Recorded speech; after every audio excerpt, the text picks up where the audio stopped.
Welcome aboard the Story Ark. I'm your captain, Kenny Mears, and let's take a voyage together.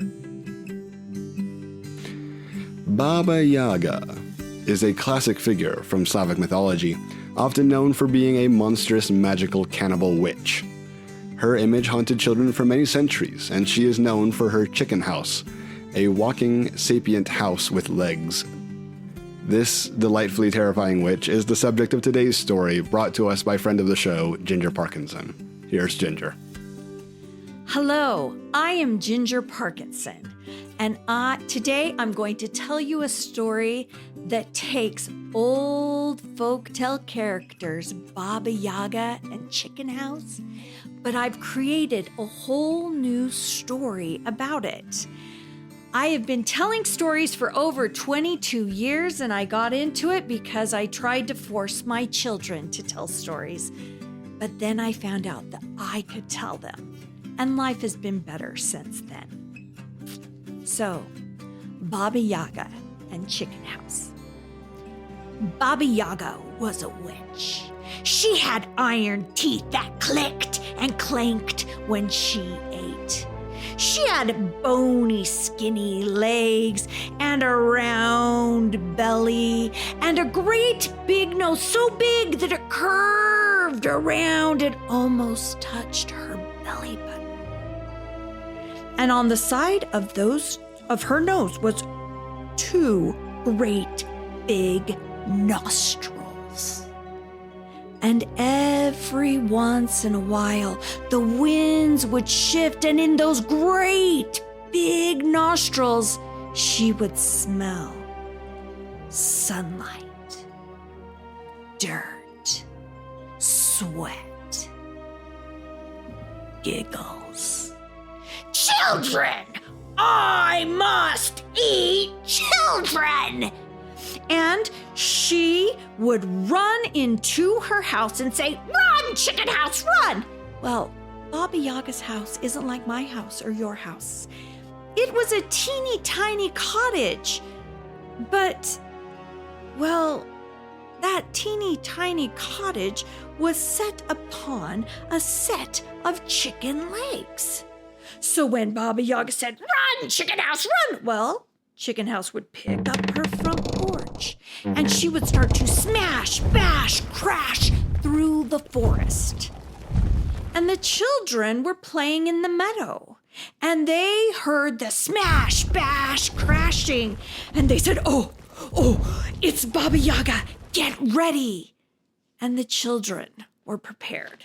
Chicken House smashed through into that meadow, and, well, the resident pyromaniac, every neighborhood has one.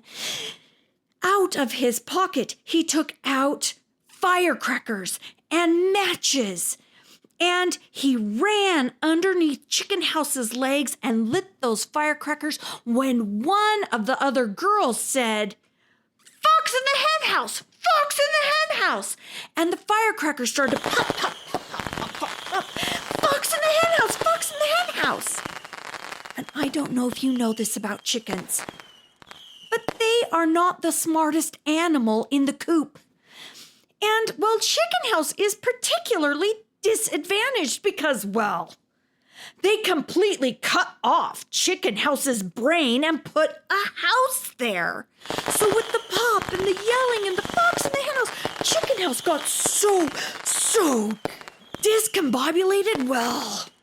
Well, she got so scared that she smash, bash, crashed back into the forest.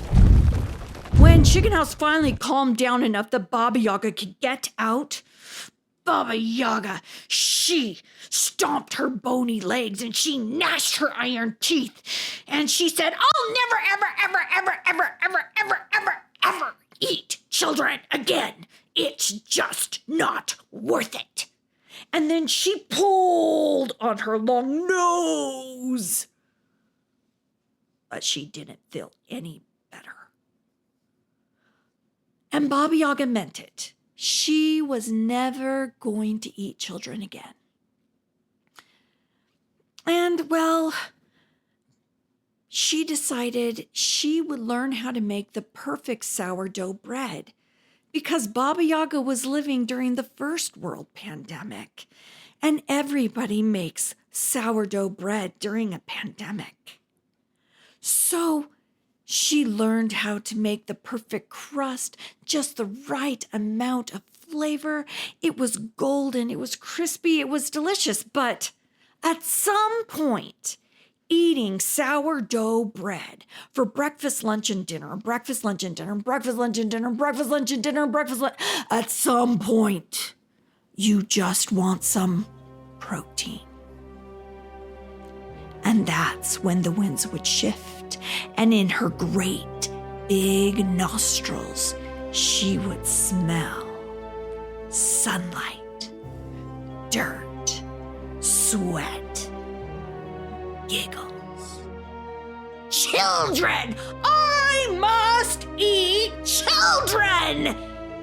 And she would run into Chicken House, and she said, "Run, Chicken House, run!" And Chicken House picked up her front porch and started to smash, bash, crash through that forest. But the children playing in the meadow heard the smash, bash, crashing. They said, "Get ready, it's Baba Yaga."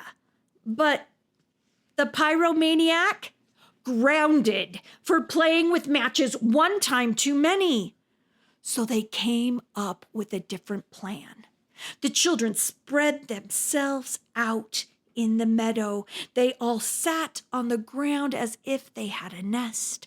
And when Chicken House smashed into that meadow, one of the little girls yelled, "Lay, Chicken House, lay!" And Chicken House went, "But Baba Yaga has never let me lay an egg. And I have an urge." And so Chicken House decided to lay an egg. And so Chicken House went and she started to sit down in a nice place in the meadow, and she heard, "Ba-bark, ba-bark, don't sit on me," as one of the children pretended to be a chicken. Chicken House went to another spot. She started to set her whole cottage down. "Ba-bark, ba-bark, don't sit on me. Ba-bark, ba-bark, don't sit on me. Ba-bark." Well, Chicken House could not find a place in the meadow to lay an egg. And I don't know if you know this about chickens, but if a chicken can't find a place to lay an egg on the ground, unfortunately, they will try a tree. So Chicken House went over to the edge of the meadow where there was a birch tree standing up, and it had a particularly low branch. And Chicken House took her shutters and she flapped them back and forth as fast as she could, and she jumped. And she called that flying, and she landed on that low branch. And the tree had started to bend over, and Chicken House, sitting on that branch, started to wiggle her little tail feathers, and she went bark, and then she went bark, shaking her head. No, not a good place to lay an egg. So she flapped her shutters and jumped and landed on a limb a little bit higher on the same tree. And the tree bent over even more. And Chicken House sat her little tail feathers and switched them back and forth. And she went bark, shaking her head. No, bark. Not a good place to lay an egg. So she flapped her shutters again, and she jumped and she landed on the tippy top branch, and the tree bent over so far it looked like a rainbow. And Chicken House went bark, bark.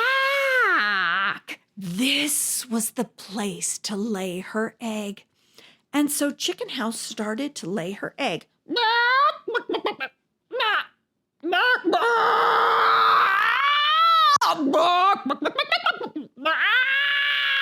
It was a lot of work to lay an egg. It wasn't pleasant, but she did it. Boom! Out came a ginormous chicken house egg. And it fell to the ground, and that was just enough weight different for that birch tree that was bent over like a rainbow. Well, it got its snap back, sending chicken house pew flying back into the forest.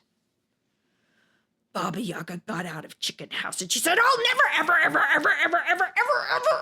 ever eat children again. It's just not worth it." And she stomped her bony legs and she gnashed her iron teeth and she pulled on her long nose. But she didn't feel any better. And she meant it.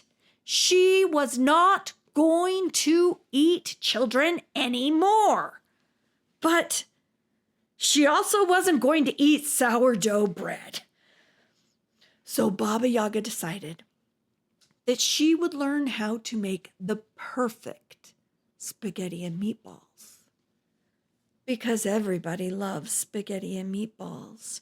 She worked on the flavor of the meatball till it just sung when it melted on your tongue, and the perfect sauce with fresh basil and oregano, even some mushrooms from the forest. Oh, and the pasta. It was so good. But eating spaghetti and meatballs for breakfast, lunch, and dinner, and breakfast, lunch, and dinner, and breakfast, lunch, and dinner, and breakfast, lunch, and dinner, and breakfast, lunch, and dinner. At some point, you just don't want any more pasta. And that's when the wind shifted, and in her great big nostrils, she smelled sunlight, dirt, sweat, giggles, children. I must eat children. But Baba Yaga had remembered how it went the last 2 times, so she went into Chicken House and said, "Sneak, Chicken House, sneak." And Chicken House very quietly picked up her front porch and started to sneak through the forest. Now, I don't know if you know this about chickens, but if chickens want to be sneaky and quiet, they can. And so Chicken House snuck through the forest, and the children were busy playing in the meadow. And they did not hear Chicken House coming. Chicken House snuck to the edge of the meadow. She sat down her front porch. Baba Yaga opened the door and jumped out. And the smell! Oh, the sunlight, the dirt, the sweat, the giggles! Children! I will eat you now! And the children went, "Ah! It's Baba Yaga!" And the children started to run around like, chickens with their heads cut off. They were running around and bumping into each other and falling on the ground and bumping into each other. But one little girl, she kept her head on her shoulders, and she thought of something, and she thought of it quick. She picked up a few pebbles from the ground. And then she said, "Here, chick, chick, chick, chick, chick, chick, chick, chick, chick, come and get it, chick, chick, chick, chick, chick." She threw the pebbles on the ground with a plink, plink, plink, plink, plink, plink, plink. And Chicken House went, "What? Baba Yaga has never fed me, and I'm feeling a bit peckish." And so Chicken House ran over to where the pebbles had plinked down as if it was corn to eat. And Chicken House took her whole cottage head and started to peck, peck, peck. Then the little girl picked up more pebbles and ran right behind Baba Yaga's bony legs and iron teeth and threw it down and said, "Here, chick, chick, chick, chick, chick, chick, chick, chick, chick, come and get it." And Chicken House ran over and started to peck, peck, peck.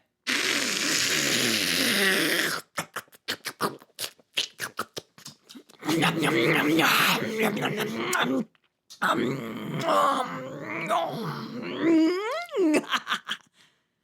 And Chicken House picked up Baba Yaga and ate her up. And with a very full Chicken House belly, Chicken House started to strut her way back into the forest. And the children in the meadow, they never saw Chicken House or Baba Yaga again. The Story Ark is a production of Food for Thought Audio. This episode was written, produced, and edited by me, Kenny Mears. We'd like to thank today's storyteller, Ginger Parkinson, for sharing her story. Ginger is a member of the Utah Storytelling Guild. Be sure to check her and the guild out at utahstorytellingguild.website. If you'd like Ginger to perform for you, she is available for festivals, schools, and libraries. During Halloween, she can be a witch, and at Christmas, she can be Mrs. Claus. She can be reached via email at gingerparkinson@gmail.com. Be sure to follow us on Facebook, YouTube, or Instagram, or wherever you listen to podcasts for more content. And until next time, thanks for listening.